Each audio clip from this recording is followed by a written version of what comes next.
आपके चरणों में कोटि कोटि प्रणाम। महाराज जी, मैं पिछले 2 साल से यूट्यूब के माध्यम से आपको सुन रही हूँ। महाराज जी, मेरा एक प्रश्न है।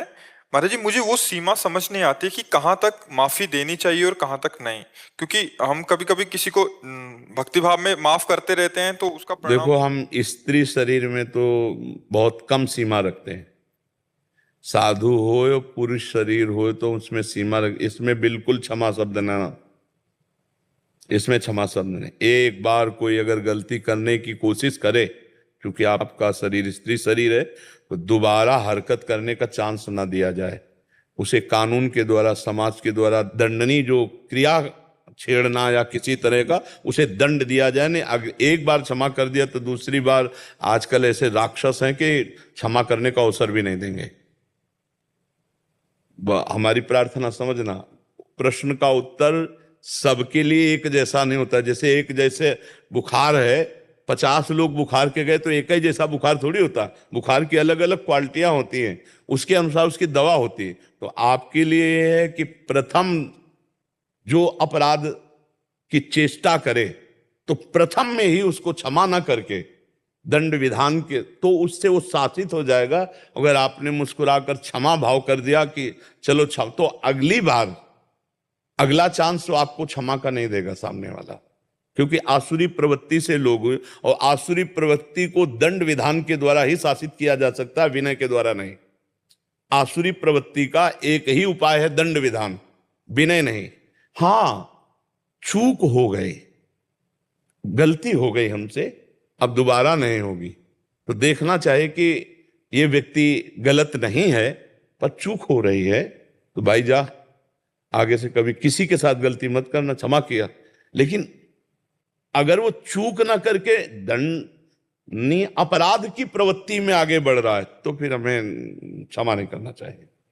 अगर घर परिवार में ही ऐसे लोग हो जो बार बार शारीरिक और मानसिक प्रताड़ित करे तो कानून की तुरंत शरण लेनी चाहिए, चाहे पिता हो, चाहे भाई हो, चाहे चाचा हो, चाहे कोई भी हो।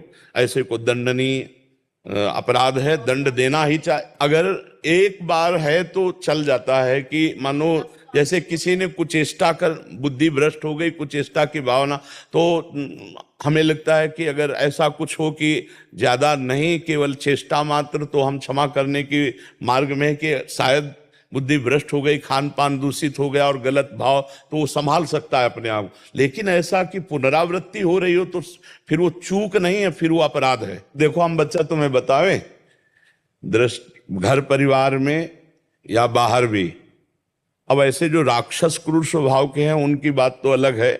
नहीं, अपनी दृष्टि और अपने नेत्रों में पावर होना चाहिए। तो जल्दी कोई एक बात और समझ लो, हम बच्चापन से बाबा जी रहे तो ये इसका भी अनुभव है हमको गंगा किनारे, कि अपनी दृष्टि पवित्र है और अपनी दृष्टि में जान है, तो दूसरी दृष्टि हमारे प्रति ज्यादा।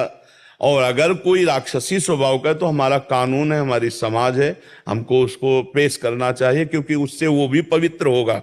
अपराधी दंड पा करके पवित्र होता है और आगे से उसके अपराध प्रवृत्ति रुकने की गुंजाइश है।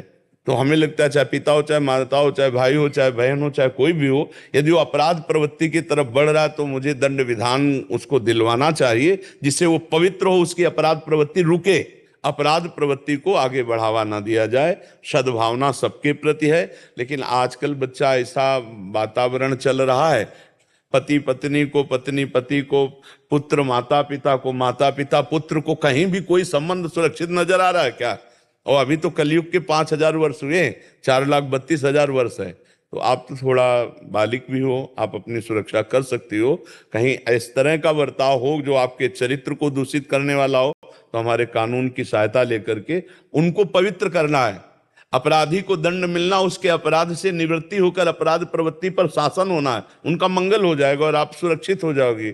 और भगवान का नाम जप करो, सबके प्रति भावना ये करे कि सबकी बुद्धि शुद्ध हो, सबका मंगल हो। और एक सीमा है, जब उसके आगे कोई बढ़े तो फिर अपने को सुरक्षित रखना चाहिए। और ये बहुत हर बच्चे को बात सुनानी चाहिए, ये हर बच्चे बच्ची को बात सुनानी चाहिए कि जिसका किसी भी परिवार के सदस्य से या पड़ोस से कहीं भी, वैसे तो स्कूलों में भी सिखाया जाता है अच्छा स्पर्श और बुरा स्पर्श, वो अंग्रेजी में टच, हाँ, ये ऐसा सिखाया जाता है बच्चों को भी कि अगर ऐसे कोई टच करे तो समझो गंदा आदमी है, ऐसे टच करे तो अच्छा आदमी है। तो आप तो बालिक हो, तो आदमी की एक दृष्टि में पता चल जाता है आप कैसे देख रहे हो।